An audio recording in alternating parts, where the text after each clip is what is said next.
సాక్షిగా పిలిచి తర్వాత అక్యూజ్డ్ గా కూడా చేసేందుకు అవకాశం ఉంటుందా? అలా కాదండి. ఒక విషయం మీరు అర్థం చేసుకోవాలి. ఇప్పుడు ఎట్లుంటుందంటే పిఎంఎల్ఏ వేరు, prevention of money laundering act వేరు, క్రిమినల్ ప్రొసీజర్ కోడ్ వేరు. క్రిమినల్ ప్రొసీజర్ కోడ్ లోపల పోలీసులకు ఒక ఇన్వెస్టిగేషన్ లో ఏ అధికారాలు ఉంటాయి అనేది పొందుపరచబడ్డది. అందులో ఒక ఇన్వెస్టిగేటింగ్ ఆఫీసర్ తనకు అందిన సమాచారం మేరకు ఫలానా వ్యక్తికి కొంత ఇన్ఫర్మేషన్ అందుబాటులో ఉంది, కొన్ని డాక్యుమెంట్స్ ఆయన దగ్గర ఉన్నాయి, కొన్ని విషయాలలో ఆయన ఇన్వెస్టిగేషన్ కు సహకరించగలడు అన్న అపోహ ఉన్నప్పుడు, లేకపోతే అనుమానం ఉన్నప్పుడు, లేకపోతే జెన్యున్ గా రీజన్ ఉన్నప్పుడు ఆ వ్యక్తికి నోటీసులు ఇవ్వచ్చు.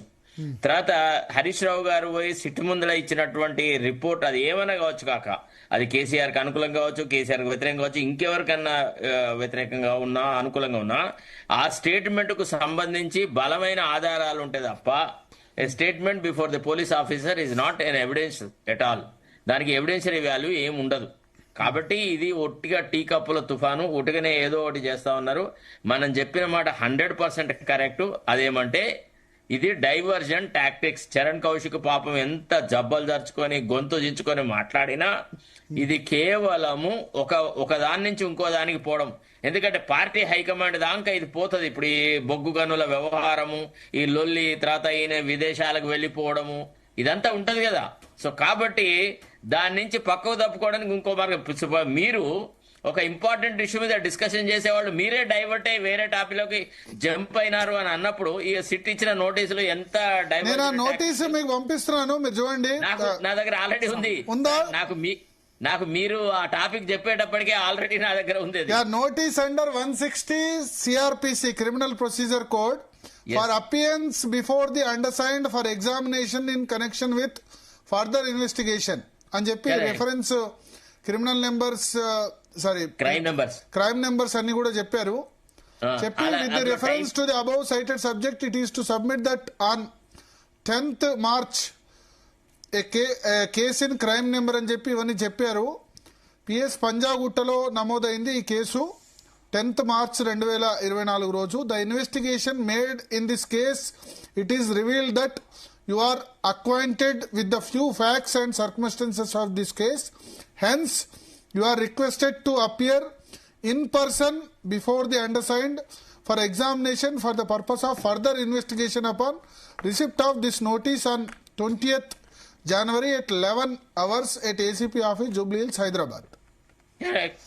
దానికి యు ఆర్ రిక్వెస్టెడ్ అన్నారు. You are ordered, you are ordained అని అనలేదు, యు ఆర్ రిక్వెస్టెడ్ అన్నారు. దానికి హరీష్ రావు ఒకవేళ రేపు ఫ్రీగా ఉంటే పోయి అపియర్ అయితే అనుమానాలకు తావియకుండా నా దగ్గర ఏం లేదు, I'm like an open book, they ask me to appear, I'm appearing అని చెప్పుకోవచ్చు. ఇవాళ నోటీస్ ఇచ్చారు, డేటెడ్ 19th January. ఇవాళ నోటీస్ ఇచ్చి రేపు అపియర్ కమ్మన్నారు అన్నారండి. వాళ్ళు అంటారు, వాళ్ళు ఏదైనా అనొచ్చు కాక. ఒకవేళ ఇప్పుడు మరి బీఆర్ఎస్ లీగల్ సెల్ ఉంటాయి కదా, ఇది పెరాలిసిస్ తో ఉన్న లీగల్ సెల్, అది వాళ్ళు వద్దు నువ్వు ఇప్పుడు ఇమ్మీడియట్ గా అపియర్ కాకు, మేము నిన్ను మెంటల్ గా ప్రిపేర్ చేసినాక పోయి అపియర్ గా అంటే అపియర్ అవుతాడేమో, టైం తీసుకుంటాడు. కానీ నా అడ్వైజ్ అయితే హరీష్ రావు ఒకవేళ if he has got time you should go and appear and you should assist the investigating agency.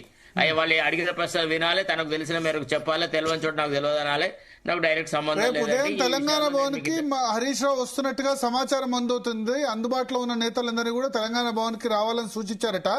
మాట్లాడే మనతో పాటు పొలిటికల్ హైప్, మనతో పాటు ఎర్రోల శ్రీనివాస్ గారు ఉన్నారు, హరీష్ రావు గారికి అత్యంత సన్నిహితుడు. ఎర్రోల శ్రీనివాస్ గారు ఇదంతా పొలిటికల్ హైప్ ఇస్తున్నారు. లైన్ లో ఉన్నారా? ఎర్రోల శ్రీనివాస్ గారు మళ్ళీ ఒకసారి లైన్ లో తీసుకునే ప్రయత్నం చేయండి. సో ఇది 160 సిఆర్పిసి అంటే సాక్షిగా పిలిచిన వాళ్ళని ఫ్యూచర్ లో అక్యూజ్డ్ గా చేయొద్దని అట్లేమైనా ఉందా రూలు? ఏమి లేదు, చెయ్యొచ్చు కూడా. ఒకవేళ incriminating material during the investigation కనుక if they are able to secure they can convert a witness as accused also. For example ఏం జరుగుతుంది, ఇప్పుడు ఒకవేళ హరీష్ రావు ఫోనే ట్యాప్ అయింది అనుకోండి, ఆయన సాక్షిగా పిలిచి మీ ఫోన్ ట్యాప్ అయింది, ఇట్లా ఆధారాలు ఉన్నాయని, అది ఈ సెక్షన్ కిందనైనా 160 సిఆర్పిసి కిందనైనా? లేదు లేదు లేదు లేదు లేదు లేదు లేదు లేదు మళ్ళా దానికి ఆయన అక్యూజ్డ్ చేయాలంటే మళ్ళా ఒక అప్లికేషన్ వేసుకోవాలి మ్యాజిస్ట్రేట్ కాదు. నేను అనేది హరీష్ రావు ఫోన్, ఇప్పుడు ఫోన్ ట్యాపింగ్ అయిన వాళ్ళని కూడా చాలా మందిని పిలిచారు, ఈటర్ లాయిందని పిలిచారు, రఘునందన్ పిలిచారు, చాలా మందిని పిలిచి ఇగో మీ ఫోన్ ట్యాప్ అయిందని చెప్పారు. రేపు హరీష్ రావు కూడా అట్లా చెప్పే అవకాశం ఉందా, మీ ఫోన్ కూడా ట్యాప్ అయిందని? చెప్పొచ్చేమో వాళ్ళ దగ్గర ఇన్ఫర్మేషన్ ఉంటే. ఇంకా అంటే ఎక్కువగా అందుకు బీఆర్ఎస్ అటువంటి సందర్భాల్లో సాక్షిగానే ఇస్తారా నోటీసు? అప్పుడు కూడా అంతే, అప్పుడు కూడా అతను సాక్షి. అతను ట్యాప్ అయితే అవ్వచ్చు కాకనండి, నాకు తెలియదండి, నేను పట్టించుకోలేదండి, నాది గవర్నమెంటల్ ఫోను, ఫలానా నెంబర్ ఉండే, మీరు ఆ ఇన్ఫర్మేషన్ బేసిస్ మీద మీ దగ్గర కాల్ డాటా ఉంది కదా, యూ కెన్ ప్రోబ్ ఫర్దర్ అని చెప్తాడు, వచ్చేస్తాడు అంతే. అంతకంటే ఏముంది దాంట్లో. సో హరీష్ రావు అటెండ్ కావాలా వద్దా? అటెండ్ అవ్వడం బెటర్. అటెండ్ అవ్వడమే బెటర్. My advice. అన్నారు అటెండ్ కాకుండా నష్టం ఏం లేదన్నారు. ఏమి లేదు, ఏం నష్టమేం లేదు, కానీ ఎందుకు అనుమానాలకు తావియాలండి? ప్రజా జీవితంలో అయినంత ఇన్వెస్టిగేటింగ్ ఏజెన్సీకి సహకరించాలండి. పివి నరసింహ